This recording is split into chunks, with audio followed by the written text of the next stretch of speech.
আপনার ইচ্ছে চ্যানেলে আপনাকে স্বাগত। এই চ্যানেলের প্রথম নিবেদন গীতার শ্লোকগুলিকে যথাযথ উচ্চারণ করার চেষ্টা করা। এর জন্য ব্যাকরণের কিছু সাহায্য আমাদের নিতে হবে, যেমন অবগ্রহ, বিসর্গ, জিহ্বামূলীয়, উপধ্মানীয়, অনুস্বার এবং সন্ধি। ব্যাকরণের এই বিষয়গুলো শ্লোকের শব্দগুলোকে উচ্চারণ করতে ও শব্দগুলোর অর্থ বুঝতে সাহায্য করবে। ব্যাকরণের এই বিষয়গুলো আমাদের যতটুকু প্রয়োজন ঠিক ততটুকুই নেব, এর জন্য ভয়ের কোনো কারণ নেই। শুরু করা যাক। ওং নমঃ শিবায়। ওং পরমাত্মনে নমঃ। ব্যাকরণে গীতার শ্লোক উচ্চারণ। পর্ব ৩। আচার্য দ্রোণাচার্যের কাছে গিয়ে দুর্যোধন এই কথাগুলো বললেন। শ্লোক ৩।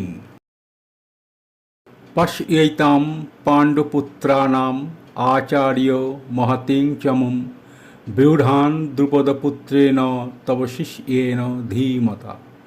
নিচে উচ্চারণগুলো লিখে দেওয়া হয়েছে। এরপরে শব্দগুলোর সঙ্গে পরিচিত হলে আরও ভালোভাবে আমরা উচ্চারণগুলো জানতে পারব। প্রথম শব্দটি হল পশ্যৈতাম। পশ্যৈতাম অর্থাৎ এই দেখুন। পশ্য যুক্ত এতাম, পশ্যৈতাম। অ যুক্ত এ সমান সমান ওই, ঐকার। এই ঐকার তালব্য স্বরের সঙ্গে যুক্ত হলো, তাহলে হলো পশ্যৈতাম। পশ্য মানে দেখুন, এতাম মানে এই। এখানে অনুস্বারের উচ্চারণ ময়ের মতো হয়েছে, কারণ পশ্যৈতাম এর অনুস্বারের পরে প আছে, পাণ্ডুপুত্রানাম প আছে। প বর্গের পঞ্চম বর্ণ ম, তাই অনুস্বারের উচ্চারণ ম হয়েছে। অনুস্বারের পরে যে বর্ণ থাকবে সেই বর্ণ যে বর্গের মধ্যে থাকবে সেই বর্গের পঞ্চম বর্ণের ন্যায় অনুস্বারের উচ্চারণ হবে। এর পরের শব্দটি হল পাণ্ডুপুত্রানাম আচার্য। এটি একটি সংযুক্ত শব্দ। পাণ্ডুপুত্রানাম অর্থাৎ পাণ্ডুর পুত্রদের, আর আচার্য হে আচার্য। পাণ্ডুপুত্রানাম ও আচার্য এই দুটি শব্দের মধ্যে সন্ধি হয়েছে। পাণ্ডুপুত্রানাম যুক্ত আচার্য, হলন্ত ম যুক্ত আ সমান সমান মা, তাহলে হলো পাণ্ডুপুত্রানাম আচার্য। কিন্তু লেখাটা এমনভাবে হয়েছে যেন মনে হচ্ছে পাণ্ডুপুত্রানাম আচার্যা, কিন্তু সেভাবে হবে না, উচ্চারণ করতে হবে আলাদাভাবে, পাণ্ডুপুত্রানাম আচার্য। এর পরের শব্দটি হল মহতিং অর্থাৎ মহান বা বিশাল। মহতিং এর পরে আছে চমুম, মহতিং চমুম। চ বর্গের পঞ্চম বর্ণ ইয়, তাই অনুস্বারের উচ্চারণ এখানে ইয় হলো, কারণ অনুস্বারের পরে চ আছে, চ বর্গের পঞ্চম বর্ণ ইয়। যদিও অনুস্বারের উচ্চারণ সর্বদাই ম করা যায়।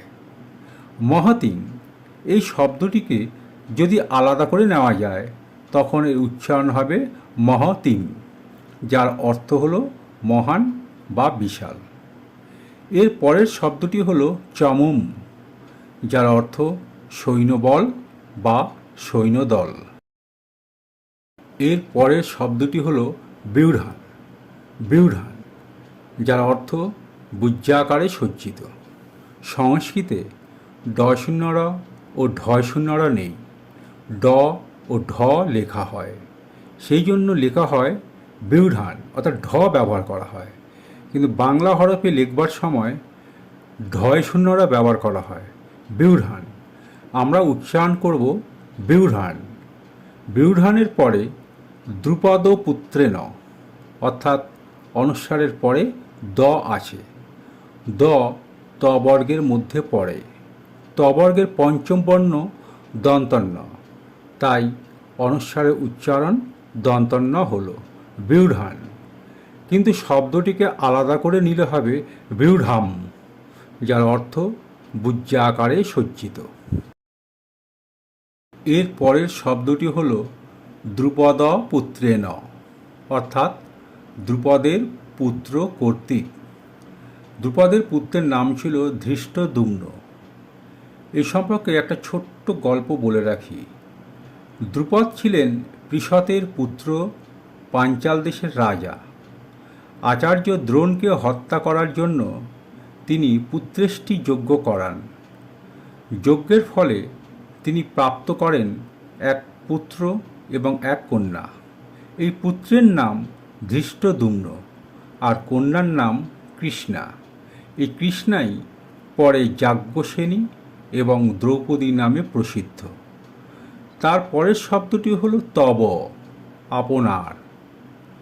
তার পরের শব্দটি হলো শিষ্যেন, অর্থাৎ শিষ্যের দ্বারা। অন্তস্থ জ এবং অন্তস্থ জ ফলা, এদের উভয়ের উচ্চারণ ইয়। তার পরের শব্দটি হলো ধীমতা, অর্থাৎ জ্ঞানী, অত্যন্ত বুদ্ধিমান। এইবার শ্লোকটির অনুবাদ করার আগে শ্লোকটি একবার পড়ে নেব। শ্লোক ৩। পশ্যৈতাম পাণ্ডুপুত্রাণাম আচার্য মহতিং চমম বিউঢ়াণ দ্রুপদপুত্রেণ তব শিষ্যেন ধীমতা। আমরা উচ্চারণটা নিচে লিখে দিলাম। এইভাবে দেখে দেখে কয়েকবার পড়লে আত্মস্থ হয়ে যাবে। পশ্যৈতাম পাণ্ডুপুত্রাণাম আচার্য মহতিং চমম বিউঢ়াণ দ্রুপদপুত্রেণ তব শিষ্যেন ধীমতা। এবার আমরা শ্লোকটির অনুবাদ করব। দুর্যোধন দ্রোণাচার্যের সামনে গিয়ে বললেন, হে আচার্যদেব, পাণ্ডবদের বিশাল সৈন্যদল দর্শন করুন, যা আপনার বুদ্ধিমান শিষ্য দ্রুপদ পুত্র কর্তৃক বুজ্জাকারে সজ্জিত।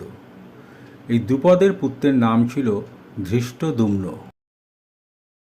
শুধু তাই নয়, দুর্যোধন আচার্য দ্রোণাচার্যকে পক্ষ বিপক্ষ সৈন্যদল নিয়ে অনেক কথা বললেন। তার কিছুটা পরের শ্লোকে জানা যাবে। মাননীয় দর্শকবৃন্দ, আমি নিজের চেষ্টায় যেটুকু শিখতে পেরেছি, যেটুকু বুঝতে পেরেছি, সেইটুকুই আপনাদের সঙ্গে শেয়ার করলাম। যদি আপনাদের উপকারে আসে এবং ভালো লাগে, তাহলে অবশ্যই পাশে থাকবেন। নমস্কার।